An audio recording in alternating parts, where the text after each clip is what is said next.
யார் இருக்காலும் அவங்க அனைவரும் அதில் வந்து நடவடிக்கை எடுக்கணும். கோயில் நிர்வாகத்தில் முதல்ல அவங்கள குற்றவாளி அவங்களும் நடவடிக்கை எடுக்கணும். அவங்க தான் உள்ளே வச்சு அடுக்கி விட்டுருக்காங்க. அந்த கோயில் அன்னை தேதியிலிருந்து அந்த கோயில் நிர்வாகத்தில் ஏசி அதுக்கு துணை இருந்த உள்ள நிர்வாகத்திலையும் அதில் கண்டுபிடிச்சி அவங்களும் நடவடிக்கை எடுத்து அவங்க மேலேயும் வழக்கு பதிவு செய்து அவங்களும் தண்டனைக்கு உருவி கொண்டு வர வேண்டும். அதே எங்களுடைய கோரிக்கை. தொடர்ச்சியாக வந்து கோயிலில் நடக்கக்கூடிய சம்பவங்கள் வந்து மூடி மறைக்கிற வேலைகளை இன்றைக்கி வந்து கோயில் நிர்வாகம் செய்துக்கிட்டு இருக்குது.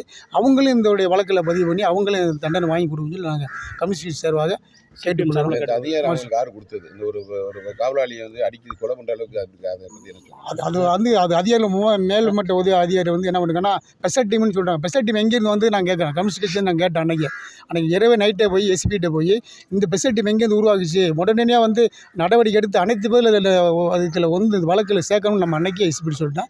அது எத்தனை மாதிரி அதிகாரம் இருந்தாலும் மார்க்சிஸ்ட் கம்யூனிஸ்ட் எதிர்பார்க்காது. தொடர்ச்சியாக அவங்கள போராட்டம் பண்ணி அவர் நடவடிக்கை எடுத்து எந்த உயர் அதிகாரியாக இருந்தாலும் அவங்கள அந்த வழக்கில் வந்து வைக்கணும்ன்ற எங்களோட கோரிக்கை.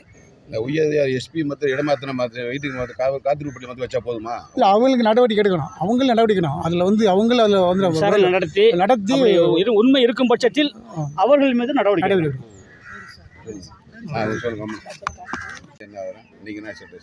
நாங்கள் வந்து மார்க்சிஸ்ட் கம்யூனிஸ்ட் கட்சி ஒன்றிய செயலாளர். இந்த பகுதி மக்களை திரட்டி ஒரு உலகான பிரச்சனைக்காக உரிய அந்த மடப்புறத்தில் திருப்பணம் ஒன்றியத்தில் மடப்புறத்தில் தொடர்ச்சியான லாக்கப்பு போலீஸ் தொந்தரவில் அடி வெட்டு இன்றைக்கி இளைஞர்கள் இறந்துக்கிட்டே இருக்காங்க.